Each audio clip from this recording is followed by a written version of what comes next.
മുനമ്പത്ത് നിന്ന് ആരെയും കുടിയൊഴിപ്പിക്കില്ലെന്നും പ്രശ്നങ്ങൾക്ക് പരിഹാരം കാണുമെന്നും മന്ത്രി പി രാജീവ്.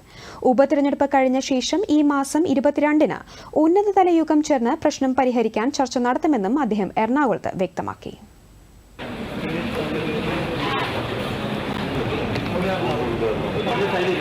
അത് മുഖ്യമന്ത്രി നേരത്തെ തന്നെ വ്യക്തമാക്കിയിട്ടുണ്ട്. ഒരാളും ഇറങ്ങിപ്പോകുന്ന സാഹചര്യം ഉണ്ടാവില്ല. സർക്കാരിന്റെ നിലപാട് അതാണെന്ന് വ്യക്തമാക്കിയിട്ടുണ്ട്. എന്നാൽ കുറച്ച് നിയമക്കുരുക്കുകളുണ്ട്, കുറേ കാലമായി നിലനിൽക്കുന്ന പ്രശ്നങ്ങളുണ്ട്, സങ്കീർണതകളുണ്ട്. അതെങ്ങനെ പരിഹരിക്കാൻ കഴിയും? അതാണ് നേരത്തെ തന്നെ ഇവിടെ സമരം നടത്തുന്ന സമിതി MLA ആവശ്യപ്പെട്ടനുസരിച്ച് യോഗം ചേർന്നു. അതോടൊപ്പം തന്നെ ഇവിടെ ബിഷപ്പ്മാർ അവരും ഈ കാര്യമെല്ലാം ശ്രദ്ധയിൽപ്പെടുത്തിയിരുന്നു.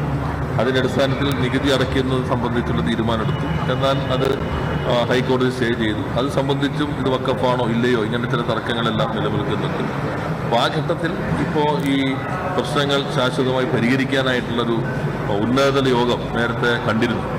എന്നാൽ തെരഞ്ഞെടുപ്പ് തീയതിക്കുള്ളിൽ ഇത്തരം കാര്യങ്ങൾ തീരുമാനമെടുക്കുന്നത് സർക്കാരിന് പരിമിതിയുണ്ട്. അതുകൊണ്ടാണ് ആദ്യം നിശ്ചയിച്ച തീയതിയിൽ നിന്നൊന്ന് മാറിയത്.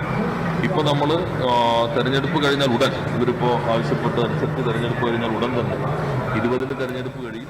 അതേസമയം മുനമ്പം ഭൂമി പ്രശ്നത്തിൽ മുഖ്യമന്ത്രി പിണറായി വിജയനുമായി സമരസമിതി അംഗങ്ങൾ കൂടിക്കാഴ്ച നടത്തി. എറണാകുളം ഗസ്റ്റ് ഹൌസിൽ വച്ചായിരുന്നു കൂടിക്കാഴ്ച.